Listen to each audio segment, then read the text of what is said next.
What's up, everybody? This is Steve Sterlacci. Today, I want to talk about my favorite guitar brand of all time and kind of question what the hell is going on here. And are they going too far into this direction? Since I started playing guitar, like probably most people out there, they've been seeing Gibson guitars. I have had plenty of Gibsons. I love Gibson and I always have and I always will. But in the past couple of years, man, I just I'm just confused of what the goal is, and I'm kind of asking the question here if they're losing the working man when it comes to their products and their decisions. I am a professional guitar player. If it's first time here on the channel, I do all sorts of gear reviews, guitar stuff, tour vlogs, and I make my living touring. So I do try to share a lot of my experiences on the road and as well do product demos. So consider subscribing if it's your first time here. And Gibson's been with me since day one. I've always had Les Pauls and I've always been interested in Gibson. And I am a working guitar player and just kind of looking around at what Gibson has become here and what they're going for. It almost seems like they're trying to price themselves into just becoming a luxury brand rather than a working man's tool. And that's fine. If that's their goal, that's their goal. I mean, who the hell am I to say anything about it? But just wanted to talk a little bit about it and get some of your thoughts and see if you have any opinions or thoughts about what's been going on with Gibson. I feel like this all started with the Kirk Hammett Greenie that they first came out with a couple years ago, put it up for $50,000 that came with this whole big experience. And it was like, oh, okay, we can do luxury items and sell out instantly because there are people with a lot of money out there that want to be like their rock stars. They're probably not musicians professionally, but they probably have a lot of money and would be willing to spend $50,000 on a guitar. And I would think for them, that's a pretty high profit margin. So that does make sense for them from a business standpoint that they can continue to do these luxury items. And that first Greenie, $50,000. Then they came out with a second run of Greenies that were $20,000, just with a different fretboard and I guess like different pickups or something like that. So those also sold very well, and a lot of people have those, and a lot of people love those. Now, the last week alone, I'm just talking about here, we're about to go to NAMM 2024, so their big product announcements are posted and out there. First one being a $1,000 set of pickups. I mean, I don't want to say this pushed me over the edge with them where it's like getting just so ridiculous and out of hand, but let's I get it. They came out with the pickup shop, which I thought was really cool. You have access to custom buckers, the ones that come in the highest end guitars. But now, all of a sudden, we now have the most perfect replica of a 59 PAF. Isn't that what they've always done, though? Like, aren't all of the pickups that Gibson has in the line that are meant to be vintage voiced or original 59? Why, if you're buying a $10,000 custom shop reissue 59, why are those pickups not considered to be the most accurate 59 reissue pickups that they could make? So I don't really know what the deal with the new $1,000 pickup set is, but it does come with a very cool hard shell case for the pickups to be installed into a guitar. Do you install these into a guitar, or do you just keep them as a collector? I'm not really sure. Put your thoughts below. And then today we got this one. This is the latest reissue, the newest Kirk Hammett reissue, which is now the third or fourth Kirk Hammett guitar that they've released in the last couple of years. It's a 1989 Les Paul Custom. Why is that anything special? I don't know. It just has black appointments. It's a Les Paul Custom with black appointments that's Murphy aged. So why would you buy this over a used 1989 Les Paul Custom that you could probably find pretty easily and swap the black parts out and be under maybe $4,000, depending on the one that you find. And hopefully it's worn in and beat up a little bit like his would be. I don't know. Are there big enough Kirk Hammett fans out there to warrant this price? Let's look at the specs and see exactly what we're dealing with. And now we look at this Kirk Hammett 89 Les Paul Custom. $9,000 for a new custom. Let's see, blacked out. He's used on numerous Metallica albums and tours. Is this that much of a renowned guitar? Like, that's just, I don't understand totally. All black hardware.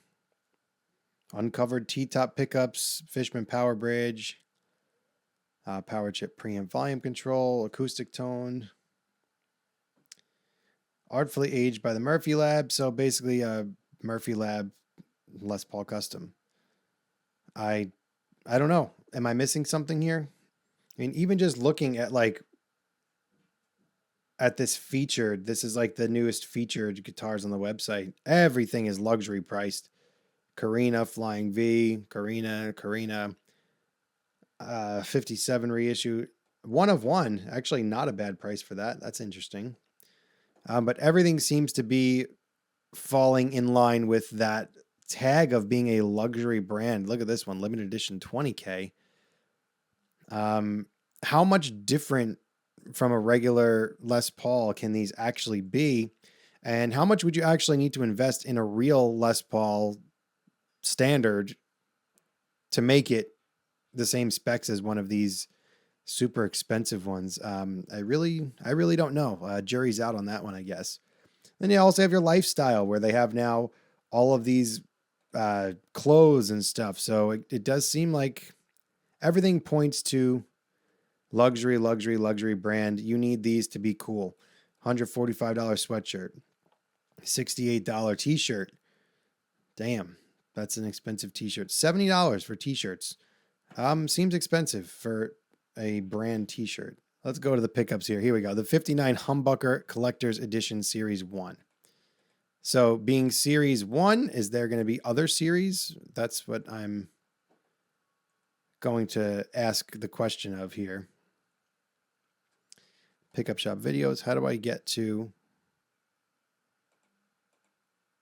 this? Okay. The 1959 Humbucker Collector's Edition Series. So I guess if it's collectors, I probably wouldn't put this in a guitar. Okay. Using a combination of 3D scanning, scientific analysis, reverse engineered of original examples from the late 50s, specs from the Gibson archives, the pickup shop has developed the most accurate recreations of these acclaimed pickups ever made, right down to the tool marks on the base plates, packaged in a lift-in case, double white, Alnico 4s. I mean, what about this is special when it comes to pickup specs? I really don't know. It just says the most historically accurate. But again, what is the custom bucker? What do we say about the custom bucker? So if we go to the historic collection and we go to the custom bucker, what's the difference here? Result in a formula process replicates the sonic magic of original PAFs from the late 50s, or from the 50s. Each custom bucker is Alnico 3, so I guess we got different magnet, but why is it different? Cherish early humbuckers like the original. It's a good question here. So really, I mean, looking at the website, it really becomes apparent. I didn't even look at the website before this. That was kind of just interesting to browse through that for a second. Yeah, it seems like luxury brand is the way of the future for Gibson. And I mean, if it's their business model, that's cool. But I just, as a old school mentality guitarist, it just kind of sucks that they are going to lose the working man guitar player by being such a luxury brand. I mean, I like gritty and I like the hardworking blue collar type of thing. I don't see these being blue collar guitars. These are museum guitars. These are going to be collection guitars that you show off to your friends rather than somebody that's out there grinding on the road is going to be playing. And for me, that's more where my interests lie. And even now, when you compare the Les Paul standards to one of these custom shops, they've really separated the gap, in my opinion, where they don't come with true ABRs. They don't come with pickups that a real standard would have. Everything's kind of modernized. And I don't know. It's like you buy a Les Paul and then you have to spend another $65 on a new bridge. And then you got to put the better pickups in it. It's just, I don't know. Am I alone in feeling this way, that they're kind of losing the working man's guitar player? Is that who you want to see playing Les Pauls? You know, like, don't you want to see Les Pauls being played on stages around the world? Make it easier for artists and touring guitar players to access these and be willing to take these. A lot of times people say, oh, my Gibsons, I leave them at home. They're my studio guitars, because they're so afraid to take them out because they're expensive. And I guess the headstock angle has something to do with that too. But it's just, I don't know. What do you think about this? How do you feel about Gibson moving towards this whole luxury brand model versus where they've traditionally been?